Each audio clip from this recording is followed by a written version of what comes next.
Welcome to the second episode of the Modern Mindspaces podcast, where we aim to create better mindsets for people in our modern life that is so full of stress and external factors. In today's episode, I have Alden Rose from The Rose Show. I'm going to give him a second to introduce himself. So I'm Alden Rose. If you've seen my show, you'd think that I'm like a more conservative extremist or something like that. And in this episode, I'm not trying to explain my political views. I'm not trying to push any political views. I'm simply just trying to explain how the government and politics and that whole world of news and modernity can influence our lives, and how there should be a healthy balance between how we approach politics and how the government approaches us as the people. Beautiful, beautiful. So I have a quick question that I could see a lot of people asking, and that is this here.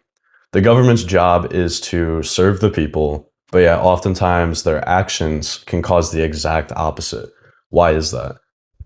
In today's episode, I do hope to answer that a little bit with you, with Alden's help, of course. He's very knowledgeable in the entire sphere of politics, and he should be able to provide some great explanations.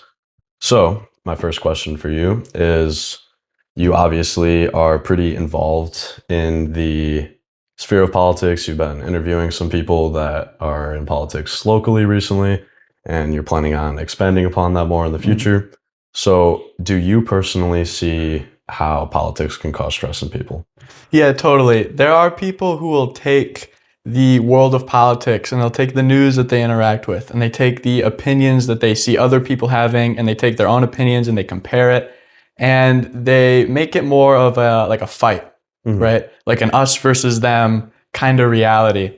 And in a sense, I don't blame them, because, you have to vote one way or you have to vote the other, right? But it's not a war, right? At the end of the day, we're all Americans and we're all here, and people lose sight of that, right? Totally. So what my goal is, right, or what I do in my life when I'm studying politics or when I'm interacting with people who disagree or agree with me, is I realize that it's not an us versus them kind of world, right? It's we are here, both of us, negotiating the best way to get to a common goal, right? Which is just the betterment of society, right? And people lose sight of that because they say they are trying to destroy society and I'm trying to save society. And you look at the world through that lens, right? Yeah. It's really easy to see why people get so extreme, right? And they get so flustered and they get so scared of the other side almost. Right? And then that fear builds up and it turns into an anger. And that's what creates the whole political divide, right? Is that sentiment of they're trying to destroy my society and I'm trying to save it. Right. And that's the divide that we have, right? So when I look into like really hard opinions that people really can say this is destroying society or this is gaining society, right? So like immigration, right? You'll have people on my side and even me who will say that the influx in immigration is truly like hurting our society, right? And this is a really extreme scenario, this topic, right? Is a really extreme scenario. But we'll say that like immigration is destroying our society, and the other side will say it's not. But even in a situation like that, we still need to come together as a people and understand that we have the common goal, right? Of we want everyone in America to have that freedom, right? That rags to riches kind of freedom, that American dream kind of freedom. But we also want to keep our culture and we want to keep our, sovereignty for the government, right? Because the people have power over the government, or they should, right? So that's kind of my take, right? Is that people take their opinion, and even like an extreme scenario like immigration, right, they take their opinion and they make it more of a war than it really is to the other side. Okay. Yeah, that makes a ton of sense. That's kind of what I've always thought about. And something that I talked about in the last episode was how people will see things on the news, and the news has this habit of blowing things out of proportion. Totally. And, things can be a big deal. It could be a big issue, but they make it seem like it's actually just the end of the world, or this is going to have an extreme effect on you personally every single time, even when something doesn't necessarily do that. And I've always thought that is terrible for our mental health. When you hear that everything that the government's doing is always impacting you in this massive way, when most of the time, for most people, it totally isn't. I've always thought that that's also a huge cause of Right. stress. Do you agree with that? Totally. Yeah. Okay. So that's perfect. And I'm just curious what your opinion is on how we could probably avoid this state of mind, this way of thinking into the future. I think a big first step is getting away from mainstream media, Right. right? So when I look into the 100% news, agree. hardly do I ever go into Fox News, CNN, ABC, anything like that, because their goal, their money maker is, I need to make this person fear what's going on, so then they click tomorrow, Right. right? Because if they watch, if I'm Fox, right? If they watch what's going on, and I tell them that the Democrats are trying to kill society, and I give them X, Y, and Z to believe me, they're gonna click tomorrow, Right. and they're gonna click the next day, Yeah. right? And deep down, a lot of people have this hope that when they watch the news or something, that one day they'll see an end, right? A resolution, right? That their team won, right? And they'll never stop clicking until they see that, Right. right? And that's the problem with mainstream media. So I go to more for example, in Saudi Arabia, they have Al Jazeera, which is just their country's news organization. It's funded by their government. So then you can see the Saudi Arabian point of view, right? It obviously they have their extreme tendencies or whatnot, but I mean they're just paid by their government. So you get their government's view on the topic, right? You go to like Piers Morgan, right? I love watching Piers Morgan. He's his own thing. Right. You know, I go to people who have one funder, one income source, so then they don't have like a tendency to extrematize what they want to say. Yeah. Right. Okay. Yeah.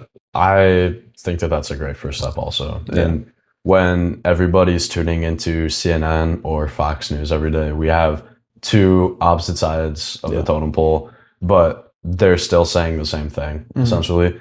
You know, CNN's saying an extremist point of the liberals, and then Fox News is the opposite. And they're oftentimes attacking each other. They're talking about the same things, just with hate towards the opposite thing. And so that's how we get so much extremism in everybody's opinion. And that's what causes so much heat and fighting between individuals. That's what causes so much stress between individuals, because they're always thinking that anybody who has the opposite opinion of them, or even an opinion that's slightly different, is just constantly out to get them. And that's not at all what's happening. And I completely agree. When we look away from that mainstream media and we look away from stuff that's just a little bit less extreme, your relationship with politics can be so much healthier. And there's, I guess, another thing that I should probably ask you about. And I talked about this a little bit, and it's that politics doesn't really matter. You don't need to understand 100% of what's going on with everything unless you're in a smaller group of people. You would be a person that's obviously very important to know what's going on. You talk about it every single day. You're turning yourself into kind of your own news feed, I guess. You know, you're spewing information out to people who watch your content. So it's very important for you to know what's going on 100% of the time. But I've always thought that for the majority of people that are just going around their day-to-day lives, that consuming the news or any news in general can actually be kind of unhealthy.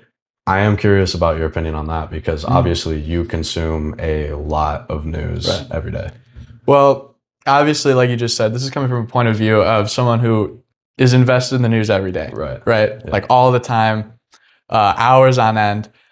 But I would like to see more people invested in politics, right, in a healthy way, obviously. And that's why I support your show so much, because you teach people how to introduce themselves into that in a healthy way. But I look around and I see, I'm not going to name any names, but politicians who have just objectively bad policy, right? Or objectively just immoral views on the world, right? And I wonder how these people get elected.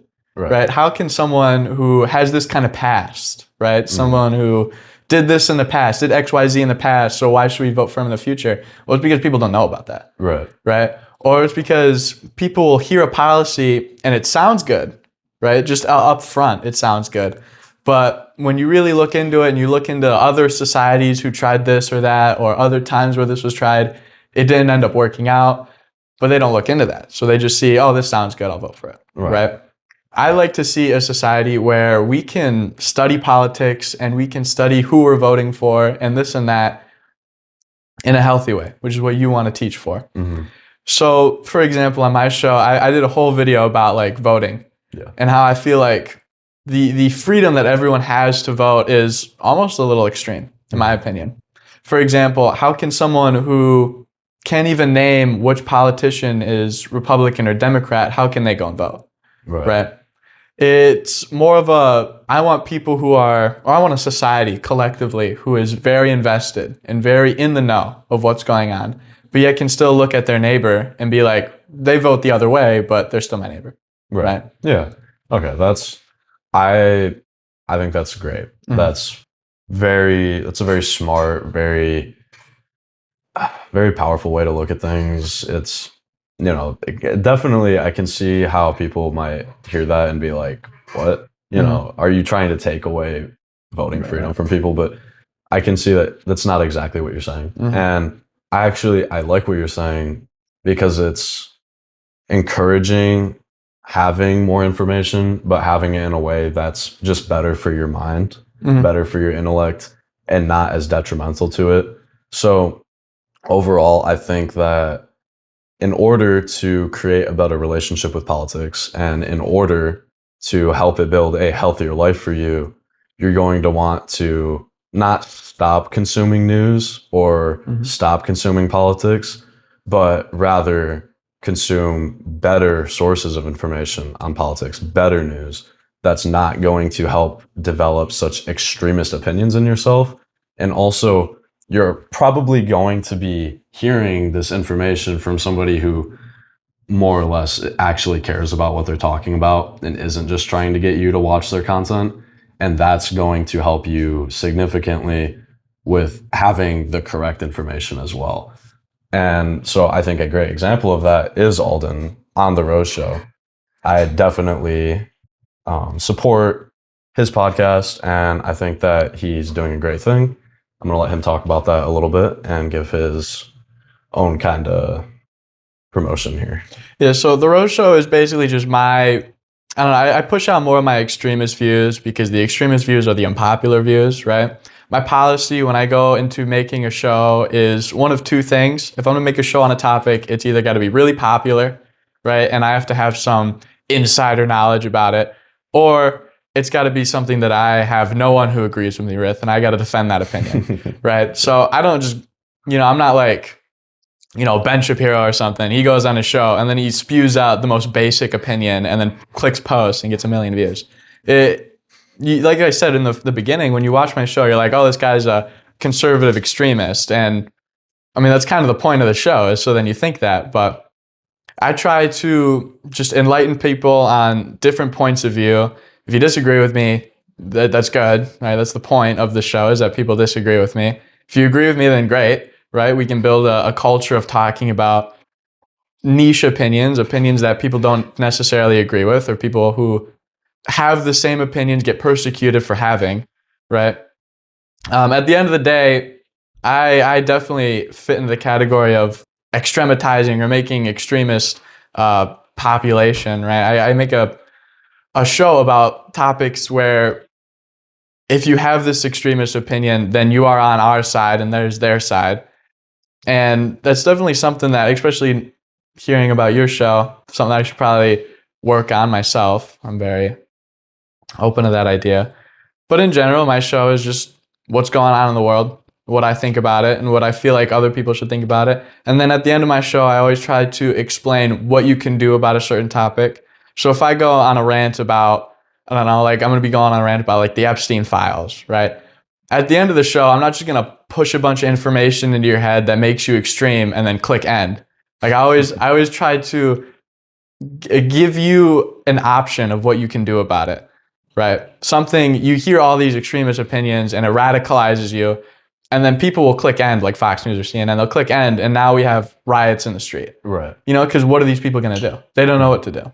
And that's the opposite of what I do. I always try to give a outlet of what you can do to help society. I love that personally. Yeah. That's exactly what I'm trying to do with my show. Amen. Not on politics, but just with common issues and life in general. You know, that's amazing that you do that because nobody does that. Yeah. So that's awesome. And so something that you can do for everybody watching is with politics, in order to build a healthier relationship with it, to improve your state of mind, your peace of mind, and help you just be happier with your day-to-day life, is move away from mainstream media. There's nothing good on there. You can get all of the information from mainstream media and more that's going to help you build a better mindset by going to people that choose to make their own shows, their own videos, their own news that's not such a massive corporation. For example, The Rose Show. So maybe look into that more this week. And I'll see you next week. And for that, have a great day. All right, cool. Thank you. Let's go.